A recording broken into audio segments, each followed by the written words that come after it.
680's Richard Southern joins us now on this Friday. And Richard, just yesterday, I remember us talking about Sears, the poor laid-off employees, not receiving any severance. But today we learn that executives are receiving massive bonuses. Yeah, I mean, it's shocking, Francis. So 2,900 Sears Canada employees laid off. They're not getting a dime, even though they've worked there, some of them for 39, 40 years. But yeah, we learned today the executives, they're getting millions of dollars.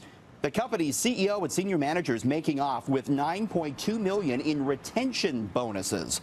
A Sears Canada spokesperson says the payments are common during the creditor protection process and are designed to keep key employees motivated. Okay. Sears, of course, shutting 59 stores, laying off almost 3,000 employees. The softer side of Sears, Francis, not quite. Not quite. Yeah, $9 million, that's a pretty big motivation for those just few people. So big changes are on the way for Canada's Wonderland, and this is a story you broke on digital today. Absolutely. Wonderland telling me, Francis, that they are considering a hotel and a new roller coaster for the park. They say they are considering this for future development.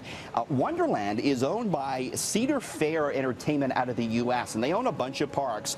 Wonderland currently third in revenue among those parks, so it's not surprising that Wonderland is looking for new ways to generate revenue. Certainly a big new ride would do that. It was 2011 since we saw the last big new coaster installed, and of course a hotel would keep guests on the park property for longer. So it's a story, Francis, we'll continue to watch. You know, you almost wonder why they haven't had a hotel there in the first place. You would think it would be such an attraction, especially for people coming from all over Ontario. Absolutely. And Cedar Fair, they actually own a lot of land up there in Vaughan, so there is room for them to expand. Even a campground, you think, would make sense. But looks like the hotel might be in the pipeline.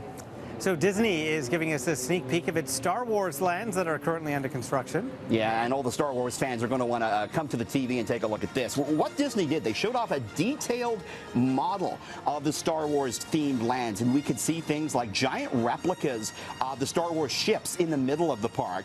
Each park will feature 2 attractions. One ride will allow guests to fly the Millennium Falcon. The other will put fans in the midst of a battle between the First Order and the Resistance.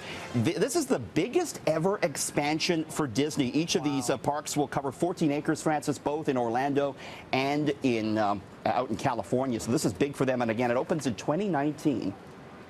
You know, I might want to go.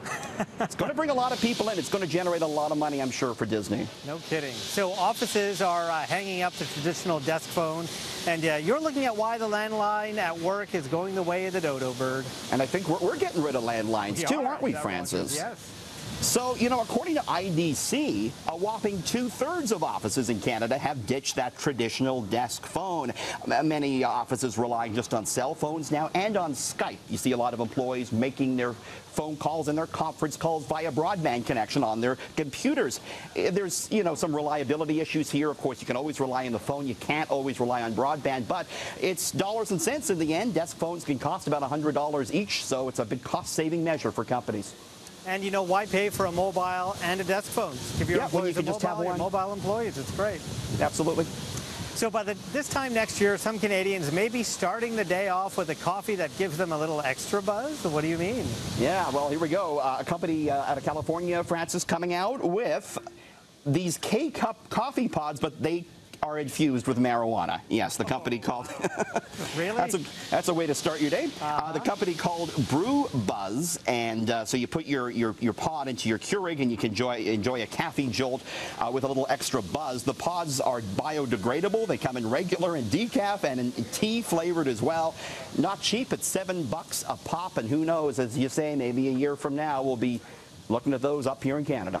Oh, geez. You better be taking public transit, and you better not maybe be working because, you know, you're going to go to work buzzed, really? Don't show up to work like that. No, this is actually going to be a big issue for employers, and we're going to be talking, I think, a lot more about that over the next year. Yeah, and especially if people have those little coffee machines at their desk and they're going back for those pods. Yeah, or if they're driving heavy machinery, it's going to be a serious safety concern, I think.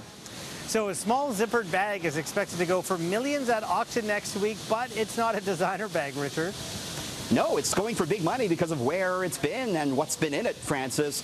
It is the bag used by Neil Armstrong to bring back moon samples during the Apollo 11 mission going up for auction at Sotheby's in New York next week. Could fetch $4 million.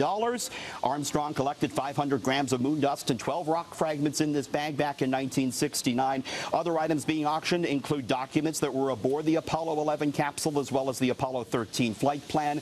So this might be the most expensive piece of used luggage you'll ever see, Francis. But man, would it make a great clutch for my wife. Let's. It's something else. It's out of this world, Francis. Have a great weekend. You too. Okay.